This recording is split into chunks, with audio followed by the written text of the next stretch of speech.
Ya, Assalamualaikum warahmatullahi wabarakatuh. Perkenalkan, nama saya Karunia Isnaini akan membahas tentang penggunaan bahasa kasar pada seorang anak. Jadi dalam pembahasan kita kali ini akan ada 3 subtopik, yang pertama ada perkembangan anak, di mana perkembangan anak ini adalah kemampuan yang dimiliki pada setiap anak. Yang kedua ada perkembangan dari bahasanya, dari perkembangan anak itu ada beberapa tahap, di salah satunya yaitu ada perkembangan bahasa. Yang ketiga ada proses pemerolehan, di mana proses pemerolehan anak pada bahasa kasar yang dia terima. Nah, sebelum itu kita ketahui dulu bersama bahwa apa sih perkembangan anak itu? Perkembangan anak itu adalah rangkaian. Jadi adalah sebuah runtutan ya, perubahan baik secara fisik ataupun emosional atau pikiran dan juga linguistik atau bahasanya yang terjadi pada setiap individu. Nah, perkembangan pada kemampuan anak ini ada 4 jenis. Yang pertama, ada kemampuan cara fisiknya. Lalu ada perkembangan kemampuan kognitifnya, yaitu bagaimana seorang anak mampu untuk menyelesaikan masalahnya. Yang ketiga, ada perkembangan kemampuan sosial dan emosionalnya. Yang keempat, yang akan menjadi fokus kita pada kali ini, yaitu perkembangan pada kemampuan bahasa anak. Nah, perkembangan bahasa pada anak ini ada beberapa tahap. Yang pertama yaitu ada tahap di mana mereka mulai meraba atau pralinguistik yang pertama. Ya, jadi perkembangan bahasa pada anak ini yang pertama ada tahap mereka untuk meraba atau pralinguistik yang pertama, di mana pada awal-awalnya itu adalah anak bayi yang mana mereka sudah mulai menangis, mendengkur, ataupun mereka sudah mulai tertawa. Lalu pada usia 0 sampai 2 minggu bayi sudah dapat membedakan ya mana suara manusia dengan suara yang lainnya, seperti suara bel atau suara ketukan pintu atau bahkan suara dari mainan yang mereka miliki. Lalu dari usia 1 sampai 2 bulan nih mereka terus mengalami perkembangan. Mereka bisa membedakan suku kata seperti bu atau pak. Lalu pada usia 3 sampai 4 bulan mereka sudah mampu untuk membedakan mana suara laki-laki atau bahkan suara perempuan.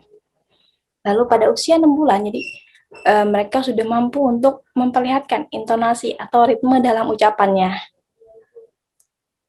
Nah, pada tahap ini mereka itu mulai mengoceh dengan suara yang melodis, jadi sudah mampu untuk mengeluarkan bahasa secara melodis. Nah, tahap selanjutnya yaitu tahap mereka untuk meraba secara pralinguistik yang kedua, di mana pada tahap ini tuh anak sudah mulai aktif dan fisiknya tuh sudah dapat melakukan gerakan-gerakan seperti memegang atau mengangkat benda atau menunjuk benda. Jadi sudah pada tahap ini sudah lebih meningkat lagi daripada sebelumnya yang baru memulai mengenal kata-kata. Di sini mereka sudah mulai aktif untuk menggerakkan fisiknya, melakukan gerakan-gerakan. Lalu pada tahap yang ketiga ada tahap linguistik 1, di mana pada tahap ini perkembangan bahasa anak itu udah mulai meningkat. Dari usia 1 sampai 2, mereka itu sudah mulai banyak kebahasaan yang diketahuinya. Jadi mereka sudah mulai tahu nama-nama keluarga mereka, tahu nama binatang, tahu nama mainan-mainan yang mereka miliki.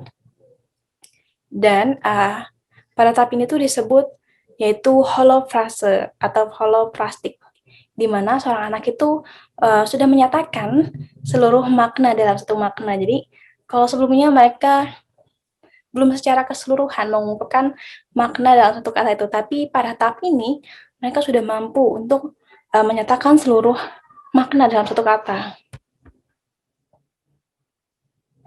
Nah, tahap selanjutnya yaitu tahap linguistik 2, di mana mereka sudah mampu untuk kalimat 2 kata. Nah, pada tahap ini komunikasi yang disampaikan anak itu mereka udah mulai pada tahap untuk bertanya dan meminta sesuatu pada orang lain. Misalnya dia tuh minta minum, ya kan? Anak-anak mungkin udah mulai mengatakan num atau di, jadi mereka sudah, walaupun belum secara sempurna, tapi mereka sudah mampu untuk mengungkapkan apa yang mereka inginkan dengan bertanya atau meminta. Lalu tahap linguistik yang ketiga, mereka mengalami perkembangan tata bahasa yang lebih baik. Mereka sudah menggunakan kata yang sederhana, kata-kata yang lugas, kata-kata yang pengimbuhan, pokoknya kata-katanya yang lebih complicated lagi. Lalu pada tahap yang selanjutnya mereka sudah bisa menggunakan tata bahasa secara pradewasa, di mana tahap ini itu adalah pada anak usia 4 sampai 5 tahun. Nah, anak ini sudah mampu untuk mengucapkan tata bahasa dan struktur kalimat yang lebih rumit. Mereka sudah mulai bisa untuk menyanyi, mungkin anak-anak TK ya sudah mulai bisa mengembangkan bahasanya dengan mereka menyanyi atau menari.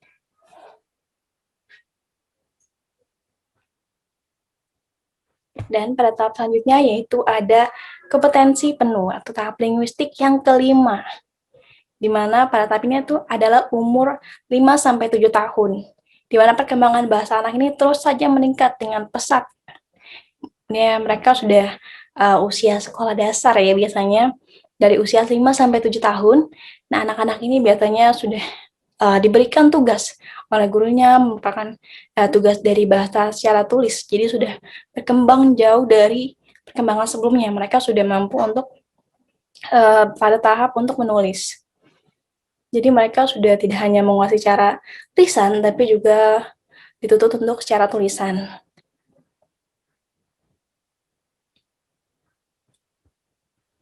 Nah, selanjutnya yaitu proses pemerolehan bahasa kasar pada anak. Dari tahap-tahap tersebut, apa sih alasan yang bisa seorang anak itu memperoleh bahasa kasar?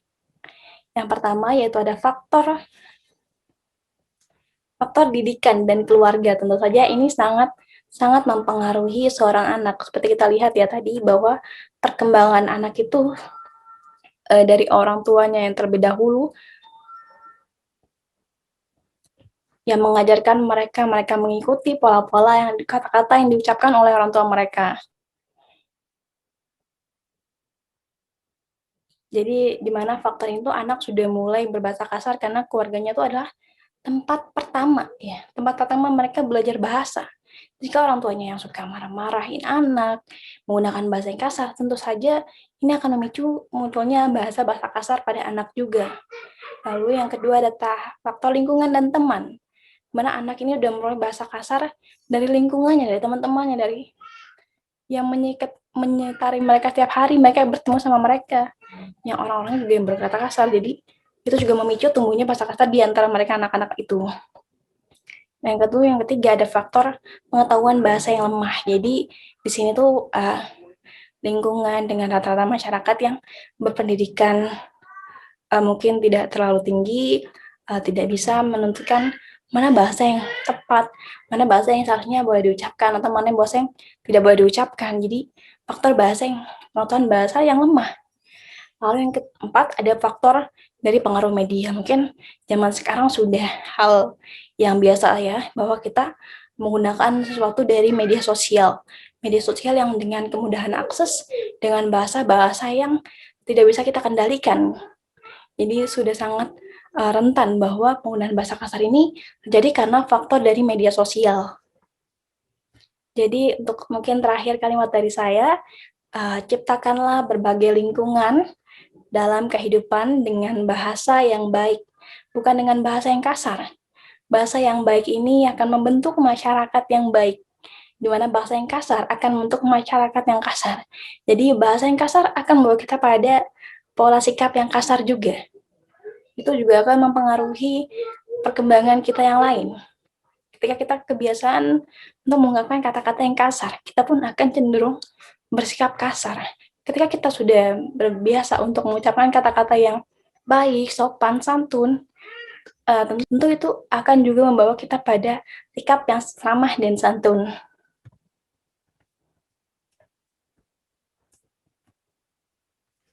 Nah, sekian presentasi dari saya. Akhir kalam, wassalamualaikum warahmatullahi wabarakatuh. Persilakan bagi teman-teman semua yang ingin bertanya.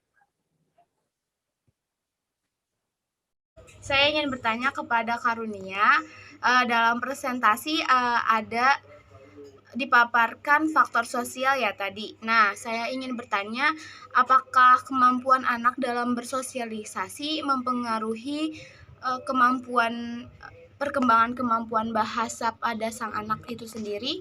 Terima kasih.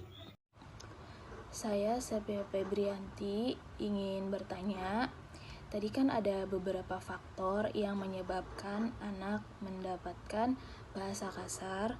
Lalu ada nggak sih faktor-faktor yang mempengaruhi pemerolehan bahasa pada anak? Terima kasih.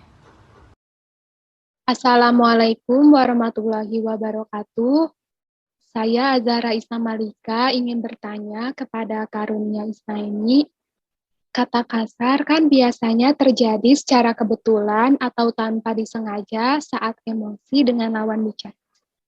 Sedangkan seorang anak memiliki emosi yang belum stabil.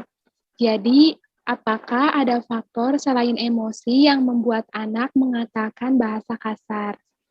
Sekian pertanyaan dari saya. Terima kasih. Nama saya Nuria Fika Azmuna, ingin bertanya kepada Karunia Isnaini. Jadi pertanyaannya, apabila seorang anak sudah berkata kasar, apa yang harus dilakukan terhadap anak tersebut? Terima kasih. Ya, terima kasih kepada yang sudah bertanya. Saya ingin bertanya dari pertanyaan pertama, yaitu ada dari Saudari Elisa yang bertanya, tadi dipaparkan bahwa ada faktor sosial. Nah, apakah kemampuan anak dalam bersosialisasi juga dapat mempengaruhi perkembangan kemampuan bahasa sang anak? Nah, jawabannya tentu saja terpengaruhi. Karena perkembangan sosial anak itu adalah perkembangan di mana anak berinteraksi dengan orang lain, di antaranya dengan keluarganya, dengan temannya, atau dengan masyarakat secara umum. Nah, pada tahap ini juga anak akan mengalami perkembangan dari emosionalnya.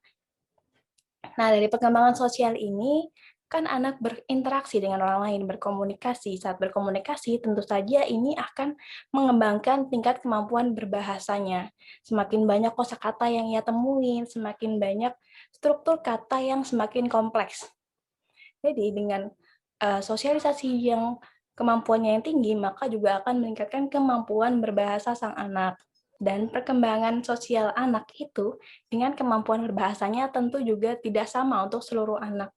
Jadi setiap anak memiliki perkembangan yang berbeda-beda sesuai yang ada pada dirinya masing-masing. Jadi setiap anak ada yang perkembangannya cepat, ataupun ada yang lambat, dan juga ada yang sedang-sedang saja. Lalu pertanyaan kedua dari Saudari Sepia yang bertanya, tadi dipaparkan bahwa faktor yang menyebabkan anak memperoleh bahasa kasar. Lalu, apa saja faktor yang mempengaruhi pemerolehan bahasa kasar pada anak? Pemerolehan bahasa pada anak. Jadi, tadi kan ada faktor didikan keluarga, ada faktor lingkungan, ada faktor pengetahuan, ada juga faktor bahasa, dan juga ada faktor media. Lalu apa saja sih faktor yang mempengaruhi pemerolehan bahasa secara bahasanya pada seorang anak? Yang pertama yaitu keuniversalan bahasa, karena bahasa itu sifatnya umum, di mana semua masyarakat menggunakan bahasa yang sama ketika satu kelompok, misalnya Indonesia, menggunakan bahasa Indonesia secara umum. Jadi seorang anak mampu menangkap secara lebih cepat. Lalu yang kedua ada perkembangan kognitif anak. Jadi kognitif anak ini adalah perkembangan dalam kemampuan anak untuk menyelesaikan masalah. Jadi bagaimana ia cara berpikir, bagaimana juga ia menemukan idenya. Lalu ada juga faktor dari perkembangan sosial, bagaimana anak berinteraksi dengan orang lain. Itu juga akan mempengaruhi pemerolehan bahasa oleh anak. Jadi pemerolehan bahasa anak itu dipengaruhi oleh faktor internal dan eksternal ya, kalau kita mengkelompokkan secara internal dan eksternal. Yang secara internal, pemerolehan itu berkaitan dengan faktor kognitifnya, yaitu dalam setiap anak ada perangkat pemerolehan bahasa yang dimiliki anak sejak lahir. Sedangkan kalau faktor eksternal itu meliputi lingkungan sosial anak yang akan mempengaruhi kemampuan berbahasa pada anaknya. Selanjutnya ada pertanyaan ketiga, apakah kata kasar biasanya terjadi secara kebetulan atau tanpa disengaja saat emosi dengan lawan bicara, sedangkan seorang anak itu memiliki emosi yang belum stabil. Jadi, apakah ada faktor selain emosi yang membuat anak mengatakan bahasa kasar? Dari Saudari Azahra. Terima kasih atas pertanyaannya. Jadi betul sekali ya bahwa ketika bahasa kasar itu adalah bahasa yang muncul saat kita emosi, saat kita tidak disengaja, saat kita dalam keadaan emosi yang tidak stabil gitu. Jadi sedang meningkat. Jadi makanya kita memicu keluarnya bahasa kasar. Nah, anak-anak ini memang adalah sosok yang secara emosinya belum stabil. Tapi anak-anak ini adalah sosok yang paling aktif dalam meniru apa yang mereka lihat, apa yang mereka dengar dari lingkungan sekitarnya. Nah, ketika anak ini mendengar kata-kata kasar dan lingkungannya sekitar juga berkata kasar dari orang tuanya, dari teman-temannya, itu bukan tidak mungkin anak tersebut akan meniru hal tersebut. Dan menurut psikolog anak bahwa anak pada usia 6-10 tahun itu memiliki otak yang mudah menyerap apapun. Jadi faktor selain emosi itu adanya kemampuan anak dalam meniru. Lalu selain itu ada juga bahwa faktor anak menganggap bahwa bahasa kasar itu terdengar lucu. Jadi karena mereka belum memahami apa yang dimaksud dengan kata tersebut, jadi mereka asal saja menyebutkan dan berpikir bahwa kata tersebut lucu dan tidak apa untuk mereka katakan. Faktor selanjutnya itu anak cenderung untuk mendapatkan perhatian dan respon dari orang-orang di sekitarnya. Jadi ketika dia berkata kasar, mungkin saja itu disebabkan oleh dia ingin mendapatkan perhatian dari orang-orang sekitarnya. Mungkin ketika dia berbahasa yang baik, tidak ada respon yang dari orang lain, dari orang sekitarnya. Makanya dia cenderung untuk berkata yang kasar. Jadi ada 3 faktor tersebut ya. Jadi selain emosi, seorang anak juga dipicu oleh kemampuannya dalam meniru, lalu juga bahwa dia menganggap bahwa ini adalah kata yang lucu karena ketidaktahuannya, dan yang ketiga bahwa dia ingin mendapatkan perhatian dari lingkungan sekitarnya. Lalu pertanyaan keempat ada dari Saudari Vika yang bertanya, apabila seorang anak yang sudah berkata kasar, apa yang harus dilakukan terhadap anak tersebut? Jadi di sini saya ada beberapa tips. Yang pertama yaitu berikan penjelasan kepada anak. Jangan memberikan marah-marah atau malah memukul anak dan sebagainya. Jadi sebagai orang tua, ketika anak mengungkapkan kata yang kasar, kita seharusnya memberikan penjelasan dengan cara yang baik, dengan cara yang halus, dengan cara yang mudah mereka pahami. Lalu kedua yaitu memberikan contoh yang baik. Seperti tadi jelaskan bahwa seorang anak itu mempunyai kemampuan meniru yang sangat tinggi. Jadi sebagai orang tua harus memberikan contoh yang baik pula agar anak itu mampu juga berkomunikasi dengan kata-kata yang baik. Lalu yang ketiga, perkaya kosakata. Anak-anak karena kemampuan kosakatanya belum terlalu banyak, jadi sebagai seorang tua harus memperkayanya dengan mengajak anak ke perpustakaan, atau membacakan buku dongeng, atau juga mengajak anak-anak untuk menonton film kartun yang edukatif. Lalu ada juga batasan penggunaan gawai atau handphone pada anak. Tadi juga ada faktor media sosial ya. Faktor media sosial ini karena kecenderungan anak menggunakan gawai. Karena kecenderungan itu anak bisa membaca konten-konten yang bahasanya mungkin tidak pantas untuk mereka baca atau mereka ikutin kelak nantinya. Lalu yang selanjutnya itu terapkan hukuman, itu hukuman yang ringan. Jadi ketika anak sudah kita peringatkan tapi tetap menggunakan kata-kata tersebut, kita boleh memberikan hukuman secara ringan. Misalnya kita menyuruh anak untuk membayar dari uang jajan mereka, atau kita menyuruh anak untuk mengerjakan pekerjaan rumah yang ringan. Jadi dengan cara itu anak akan termotivasi untuk tidak menggunakan kata-kata yang kasar kembali agar mereka tidak kena hukuman.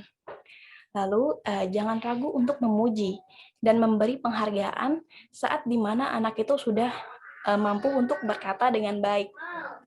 Nah, pujian dan penghargaan kepada anak ini merupakan apresiasi dari orang tua yang dapat juga meningkatkan motivasi anak untuk selalu menggunakan kata-kata yang baik, kata-kata yang sopan, bukan kata-kata yang kasar. Jalan-jalan beli pepaya, jangan lupa beli makanan. Sekian presentasi dari saya. Jika ada salah, mohon dimaafkan. Terima kasih. Wassalamualaikum warahmatullahi wabarakatuh.